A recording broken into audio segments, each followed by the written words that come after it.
Hello everyone, I am doctor Sarika और आज हम बात करेंगे चैप्टर 6 के नेक्स्ट टॉपिक की। प्रीवियस वीडियो में हमने कुछ एक्सपेरिमेंट्स डिस्कस किए थे ग्रिफ्ट के, जिससे उन्होंने ये इस्टेब्लिश किया था कि डीएनए ही जेनेटिक मटेरियल है। बट उनके एक्सपेरिमेंट के बाद भी साइंटिफिक कम्युनिटी ये मानने को तैयार नहीं थी कि डीएनए ही जेनेटिक मटेरियल है। तो उसके बाद बहुत सारे और साइंटिस्ट ने इस चीज़ पर एक्सपेरिमेंट किए, जैसे ऑसवाल्ड और उनके कोवर्कर्स, उन्होंने भी ट्रांसफॉर्मिंग प्रिंसिपल पे काम किया।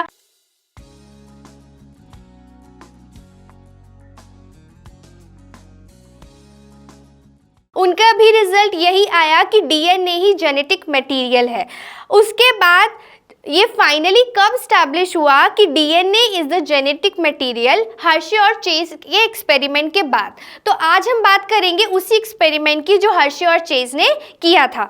लेकिन उस एक्सपेरिमेंट को करने से पहले हमारा एक टॉपिक इसमें रह गया था, पैकेजिंग ऑफ डीएनए हेलिक्स। अब पैकेजिंग ऑफ डीएनए हेलिक्स क्या है, मतलब कि किस तरीके से डीएनए की पैकिंग करते हैं हम लोग। देखो, आपको पता है हमने डीएनए का स्ट्रक्चर भी डिस्कस किया है, राइट? अब आपको ये मालूम है कि डीएनए की जो लेंथ होती है वो काफ़ी होती है, ठीक है। अब ये भी पता है कि एक सेल की अगर मैं बात करूं तो एक सेल में न्यूक्लियस होता है, करेक्ट? इस न्यूक्लियस में आपके क्रोमोसोम्स होते हैं, ये वाले, याद है ना? अब इन क्रोमोसोम के अंदर डीएनए होता है। तो दैट मीन्स इतना बड़ा डीएनए इतने छोटे से स्पेस में कैसे आएगा? इसका मतलब ये है कि कुछ ऐसी पैकिंग करनी पड़ेगी इसके, ताकि वो कंडेंस्ड हो जाए और इस क्रोमोसोम के अंदर वो फिट हो जाए। तो बेसिकली हम आज यही पढ़ने वाले हैं कि किस तरीके से डीएनए की पैकिंग की गई, ठीक है। अब देखो, इन क्रोमोसोम में अगर आपको डीएनए को फिट करना है तो उसको कंडेंस करना होगा डीएनए को। इन क्रोमोसोम में तो डीएनए होता है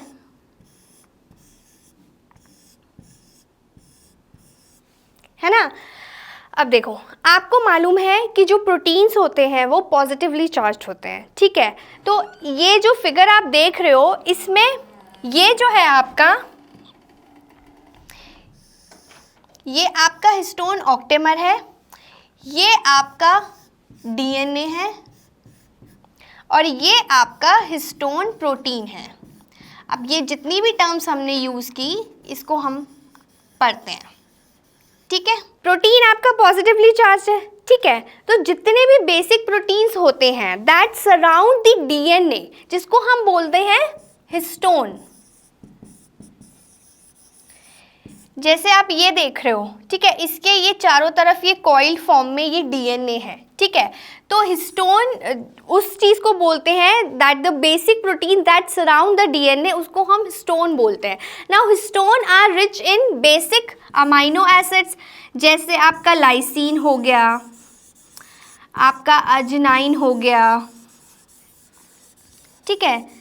histones are typically rich in these amino acids, ठीक है। Now the histone are organized to form a unit of 8 molecules, जिसको हम हिस्टोन ऑक्टेमर बोलते हैं। अब वो 8 मॉलिक्यूल्स क्या है?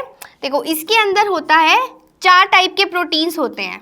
एक होता है H2A, एक होता है H2B, एक होता है H3 और एक होता है H, ठीक है। ये 4 प्रोटीन है, H2A, H2B, H3 और H। अब मैंने जब आपको बताया कि histones are organized to form a unit of 8 molecules, यहाँ पे तो 4 है, तो क्या होता है कि ये सारे इंटू 2 की फॉर्म में होते हैं और 8 मॉलिक्यूल्स मिलके आपका हिस्टोन ऑक्टेमर बनाता है। ये वाला पार्ट जो राउंड है, ठीक है। और इसके चारों तरफ डीएनए होता है, correct. Now the DNA is negatively charged, you know that, and is packaged by wrapping around the positively charged histone proteins, ठीक है। इस पूरे स्ट्रक्चर को हम बोलते हैं स्ट्रक्चर ऑफ न्यूक्लियोसोम।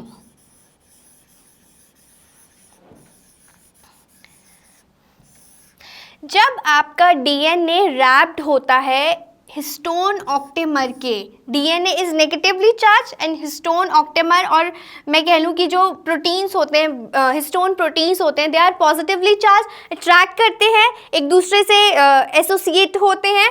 तो इस होल स्ट्रक्चर को हम न्यूक्लियोसोम बोलते हैं। Clear?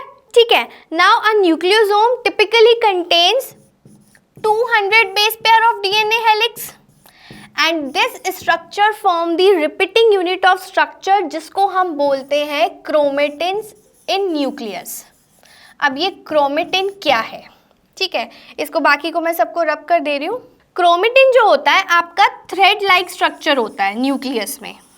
It is a thread like structure in nucleus. अब अगर हम न्यूक्लियोसोम को, एक न्यूक्लियोसोम को क्रोमोसोम पे रख दे या बहुत सारे न्यूक्लियोसोम को क्रोमेटिन पे रख दे तो वो स्ट्रक्चर कैसा दिखता है? कुछ इस तरीके से, जिसको हम बोलते हैं beads on string. For example अगर मैं आपकी लेमन लैंग्वेज में बात करूँ तो अगर एक धागे में आप मोती डाल दो तो कैसा स्ट्रक्चर दिखेगा? कुछ इस तरीके का स्ट्रक्चर दिखेगा, राइट? जिसको हम बोलते हैं बीड्स ऑन स्ट्रिंग। तो बेसिकली ये है कि ये जो लाइन है वो रिप्रेजेंट कर रही है क्रोमेटिन आपका, और ये जो बीड्स लाइक स्ट्रक्चर है ये न्यूक्लियोसोम। तो इस पूरे स्ट्रक्चर को हम बीड्स ऑन स्ट्रिंग के नाम से जानते हैं। ये पूरा स्ट्रक्चर ये है कि जब न्यूक्लियोसोम को हम अरेंज करते हैं क्रोमेटिन पे तो वो कुछ इस टाइप का स्ट्रक्चर दिखाता है।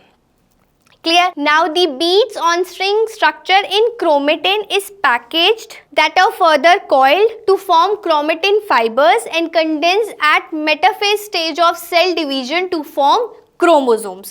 Finally हमें क्रोमोसोम में ही तो इसको condensed form में लाना है। Clear? ठीक है।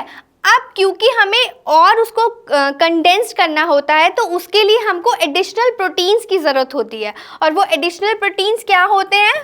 वो एडिशनल प्रोटीन्स आपके नॉन हिस्टोन क्रोमोसोमल प्रोटीन्स कहलाते हैं। नॉन हिस्टोन क्रोमोसोमल प्रोटीन्स, जिसको हम NHC प्रोटीन भी कहते हैं। ठीक है, अब ये आपका स्ट्रक्चर हुआ क्रोमेटिन का। अब इसमें देखो दो तरीके के होते हैं। जब आप क्रोमेटिन की बात करते हो या किसी प्रोटीन के स्ट्रक्चर की बात कर रहे हो तो कुछ रीजन जो क्रोमेटिन का होता है वो लाइटली स्टेन होता है, जिसको हम यूक्रोटिन बोलते हैं। यूक्रोमेटिन ये आपका लाइटली स्टेन्ड होता है, और एक आपका होता है हेट्रोक्रोमेटिन जो आपका डार्क स्टेन्ड होता है।